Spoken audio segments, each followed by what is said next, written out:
آج پیش خدمت ہے سعادت حسن منٹو کا افسانہ بدتمیزی۔ میری سمجھ میں نہیں آتا کہ آپ کو کیسے سمجھاؤں۔ جب کوئی بات سمجھ میں نہ آئے تو اس کو سمجھانے کی کوشش نہیں کرنی چاہیے۔ آپ تو بس ہر بات پر گلا گھونٹ دیتے ہیں۔ آپ نے یہ تو پوچھ لیا ہوتا کہ میں آپ سے کہنا کیا چاہتی ہوں۔ اس کے پوچھنے کی ضرورت ہی کیا تھی؟ بس فقط تم لڑائی ہی مول لینا چاہتی ہو۔ لڑائی مول لینا چاہتی ہوں کہ آپ کے سارے ہمسائے اچھی طرح جانتے ہیں کہ آپ ہر دن مجھ سے لڑتے جھگڑتے رہتے ہیں۔ خدا جھوٹ نہ بلوائے تو 1 برس تک تو تم سے نہ تو میں نے کوئی تلخ بات کی نہ شیریں۔ شیریں بات کرنے کا آپ کو سلیقہ ہی کہاں آتا ہے؟ نوکر کو آواز دے کر بلائیں تو سارے محلے کو پتہ چل جاتا ہے کہ آپ اسے گولی سے ہلاک کرنا چاہتے ہیں۔ میرے پاس تو بندوق ہی نہیں، ویسے میں خرید تو سکتا ہوں مگر چلائے گا کون؟ میں تو پٹاخے سے بھی ڈرتا ہوں۔ بس اب بنیے مت، میں آپ کو اچھی طرح جانتی ہوں، یہ فراڈ میرے ساتھ نہیں چلے گا۔ اچھا تو اب میں فراڈ بن گیا؟ ہاں آپ تو ہمیشہ ہی سے فراڈ تھے۔ یہ فیصلہ آپ نے کن وجوہ کی بنیاد پر قائم کیا؟ آپ جب 5ویں جماعت میں پڑھتے تھے تو کیا آپ نے ابا جی کی جیب سے 2 روپے نہیں نکالے تھے؟ ہاں تو نکالے تھے۔ کیوں نکالے تھے؟ اس لیے کہ بنگی کی لڑکی کو ضرورت تھی، وہ بیمار تھی۔ والد صاحب سے اگر کہا جاتا تو وہ کبھی بھی اسے 1 پیسہ بھی نہ دیتے۔ میں نے اسی لیے مناسب سمجھا کہ ان کے کوٹ سے 2 روپے نکال کر اس کو دے دوں۔ یہ تو کوئی گناہ نہیں۔ جی ہاں، بہت بڑا ثواب ہے۔ باپ کے کوٹ پر چھاپا مار کر آپ نے تو اپنے خیالات کے مطابق جنت میں اپنی سیٹ بک کرا لی ہوگی۔ لیکن میں آپ سے کہہ دیتی ہوں، اس کی سزا آپ کو اتنی کڑی ملے گی کہ آپ کی طبیعت صاف ہو جائے گی۔ طبیعت تو میری ہر روز صاف کی جاتی ہے، اب اتنی صاف ہو گئی ہے کہ جی چاہتا ہے کہ طبیعت کو کیچڑ میں لت پت کر دوں تاکہ تمہارا مشغلہ جاری رہ سکے۔ یہ کیچڑ میں تو آپ ہر وقت لتھڑے رہتے ہیں۔ بس کرو، یہ سراسر بہتان ہے۔ بہتان کیا ہے؟ حقیقت ہے۔ آپ سر سے پاؤں تک کیچڑ میں دسے ہوئے ہیں۔ آپ کو کسی نفیس چیز میں دلچسپی ہی نہیں۔ بات کریں گے تو غلاظت کی۔ نہاتے تو آپ ہیں نہیں۔ غضب خدا کا، میں تو دن میں 3 مرتبہ نہاتا ہوں۔ وہ بھی کوئی نہانا ہے؟ بدن پر 2 ڈونگے پانی کے ڈالے، تولیے سے اپنا نیم خشک جسم پونچھا اور غسل خانے سے باہر نکل آئے۔ 2 ڈونگے نہیں، کم از کم 20 ڈونگے ہوتے ہیں۔ تو ان سے بھی کیا ہوتا ہے؟ کیا آپ نے آج تک کبھی صابن استعمال کیا ہے؟ میں تم سے کتنی بار کہہ چکا ہوں کہ صابن جلد کے لیے بہت مضر ہے۔ کیوں؟ اس لیے کہ اس میں ایسے تیزابی مادے ہوتے ہیں جو جلد کا ستیہ ناش کر دیتے ہیں۔ میری جلد تو آج تک ستیہ ناش نہیں ہوئی۔ آپ کی جلد بہت ہی نازک ہوگی۔ نازک ہونے کا سوال ہی نہیں، یہ ایک سائنٹیفک بحث ہے۔ میں سائنٹیفک وائنٹیفک کچھ نہیں جانتی، بس میں آپ سے یہ پوچھنا چاہتی ہوں کہ آپ صابن کیوں نہیں استعمال کرتے؟ بھئی تمہیں بتا تو چکا ہوں کہ یہ مضر ہے، تو پھر آپ نہاتے کس طرح ہیں؟ نہانے کا صرف ایک ہی طریقہ ہے، پانی ڈالتے گئے اور نہاتے گئے۔ جسم پر جب آپ کوئی چیز ہی نہیں ملتے، میرا مطلب ہے صابن یا کوئی اور چیز، ملا کرتا ہوں نا۔ کیا؟ مجھے بھی بتائیں۔ بیسن۔ وہ کیا ہوتا ہے؟ ارے بھئی چنے کا آٹا۔ آپ کی جو بات ہے نرالی ہے، میں تو آپ سے خدا کی قسم تنگ آ گئی ہوں۔ میری سمجھ میں ہی نہیں آتا کہ کہاں جاؤں۔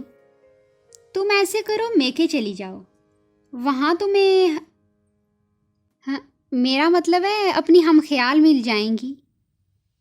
میں کیوں جاؤں وہاں؟ میں تو یہیں رہوں گی۔ میں نے تم سے آج ہی کہا، اس لیے کہ تم لاکھ مرتبہ مجھے دھمکی دیتی رہی ہو کہ میں چلی جاؤں گی اپنے میکے۔ مجھے اب جانا ہوگا نا، میں چلی جاؤں گی۔ آج تمہاری طبیعت نہیں چاہ رہی جانے کو۔ آپ مجھے چڑھانے کی کوشش کیوں کر رہے ہیں؟ میں نے تو کوئی کوشش نہیں کی۔ اگر تم چاہتی ہو کہ کوشش کروں تو یقین مانو ابھی تانگا لے کر اسٹیشن پہنچ جاؤ گی۔ کوشش کر کے دیکھ لیجیے، میں یہاں سے 1 انچ نہیں ہلوں گی، یہ میرا ہی گھر ہے۔ آپ کا ہے یا آپ کے باپ دادا کا؟ یہ تو بتائیے۔ میرے باپ دادا کا نام مت لیجیے گا، ان بیچاروں کا کیا قصور تھا؟ قصور تو سارا میرا ہے، لیکن بیگم تم کبھی کبھی اتنا غور کر لیا کرو کہ میں نے آخر تمہارا بگاڑا کیا ہے؟ ایسا کیا جانی نقصان کیا ہے میں نے تمہارا کہ تم لٹھ لے کر میرے پیچھے پڑ جاتی ہو؟ لٹھ تو ہمیشہ آپ کے ہاتھ میں رہا ہے، میں تو اسے اٹھا بھی نہیں سکتی۔ تم بڑے سے بڑا لٹھ اٹھا سکتی ہو، تم جیسی عورتوں میں بلا کی قوت ہوتی ہے، تم عقاب ہو، تمہارے سامنے تو میری حیثیت ایک چڑیا کی سی ہے۔ توبہ توبہ، باتیں بنانا تو کوئی آپ سے سیکھے، آپ چڑیا ہیں؟ سبحان اللہ سبحان اللہ، جب کڑکتے اور گرجتے ہیں تو ایسا محسوس ہوتا ہے کہ شیر داڑ رہا ہے۔ اس شیر کو پہلے ایک نظر دیکھ تو لو۔ کیا دیکھوں، 15 برس سے دیکھ ہی رہی ہوں۔ یہ خاکسار شیر ہے کیا؟ شیر ہے مگر خاک میں لپٹا ہوا۔ اس تعریف کا شکریہ۔ اب آپ یہ بتائیے کہ آپ چاہتی کیا ہیں؟ بڑے لائق فائق بنے پھرتے ہیں آپ، سمجھیے نا کہ میں کیا چاہتی ہوں۔ تمہاری باتیں تو خدا ہی سمجھ سکتا ہے، میں کیا سمجھوں گا؟ بس خدا کو بیچ میں مت لائیے۔ خدا کو اگر بیچ میں نہ لاؤں تو کوئی کام ہو ہی نہیں سکتا۔ بڑے آئے آپ خدا کو ماننے والے۔ خدا کو تو میں ہمیشہ سے مانتا آیا ہوں، وہ طاقت جو دنیا کو کنٹرول کرتی ہے۔ کنٹرول تو آپ مجھ پر کرتے آئے ہیں۔ کس قسم کا؟ ہر قسم کا۔ میں آج تک اپنی مرضی کے موافق کوئی چیز کر ہی نہیں سکتی۔ کپڑے لیتی ہوں تو آپ کی مرضی کے، کھانے کے بارے میں بھی بات کرتی ہوں تو آپ کی مرضی چلتی ہے، آج یہ پکے گا کل وہ پکے گا۔ اس میں تمہیں اعتراض ہی کیا ہے؟ اعتراض کیوں نہیں؟ میرا جی اگر کبھی کبھی چاہتا ہے کہ اوجڑی کھاؤں تو آپ نفرت کا اظہار کرتے ہیں۔ اوجڑی بھی کوئی کھانے کی چیز ہے؟ آپ کیا جانے کتنی مزیدار ہوتی ہے۔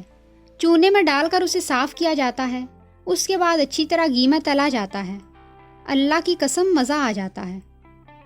لا حول ولا، میں ایسی غلط چیز کو دیکھنا بھی پسند نہیں کرتا۔ اور ٹینڈے کے بارے میں آپ کا کیا خیال ہے؟ بکواس ہیں، سبزی کی سب سے بڑی توہین ہے یہ ٹینڈے۔ ان میں کوئی رس ہوتا ہے نہ لذت، بس فقط ٹینڈے ہی تو ہوتے ہیں۔ میری سمجھ میں نہیں آتا کہ وہ پیدا کس غرض کے لیے کیے گئے تھے، نہایت واہیات ہوتے ہیں۔ میں تو اکثر یہ دعا مانگتا ہوں کہ ان کا وجود سرے سے ہی غائب ہو جائے، بڑے بے جان ہوتے ہیں۔ ان کے مقابلے میں کدو بدرجہ بہتر ہے، حالانکہ وہ بھی مجھے سخت ناپسند ہے۔ آپ کو کون سی چیز پسند ہے؟ ہر اچھی چیز میں آپ کیڑے نکالتے رہتے ہیں۔ بھنڈی آپ کو پسند نہیں ہے کہ اس میں لیس ہوتی ہے، گوبھی آپ کو نہیں بھاتی کہ اس میں نقص نکالا جا سکتا ہے کہ بدبو ہوتی ہے، ٹماٹر آپ کو اچھے نہیں لگتے اس لیے کہ اس کے چھلکے ہضم نہیں ہوتے۔ تم ان باتوں کو چھوڑو، ٹینڈے گوبھی اور ٹماٹر جائیں جہنم میں۔ تم مجھے یہ بتاؤ کہ تم مجھ سے کیا کہنا چاہتی تھی؟ کچھ بھی نہیں، بس ایسے ہی آ گئی۔ میں نے دیکھا کہ آپ کو کوئی کام نہیں ہے تو آپ کے پاس آ کر بیٹھ گئی۔ بڑی نوازش ہے آپ کی، لیکن کچھ نہ کچھ تو ضرور کہنا ہوگا آپ کو۔ آپ سے اگر کچھ کہہ بھی دیا تو اس میں حاصل ہی کیا ہوگا؟ جو آگے آپ کو حاصل ہوتا رہا ہے اسی حساب سے آج بھی حاصل ہو جائے گا۔ آپ یہاں سے کچھ حاصل کیے بغیر ٹلیں گی کیسے؟ میں آپ سے ایک خاص بات کرنے آئی تھی۔ کیا؟ میں یہ کہنے آئی تھی کہ میری سمجھ میں نہیں آتا کہ آپ کو کیسے سمجھاؤں۔ آپ کیا سمجھانے آئی تھی مجھے، یہ تو بتائیے۔ آپ کو تو خدا ہی سمجھائے گا۔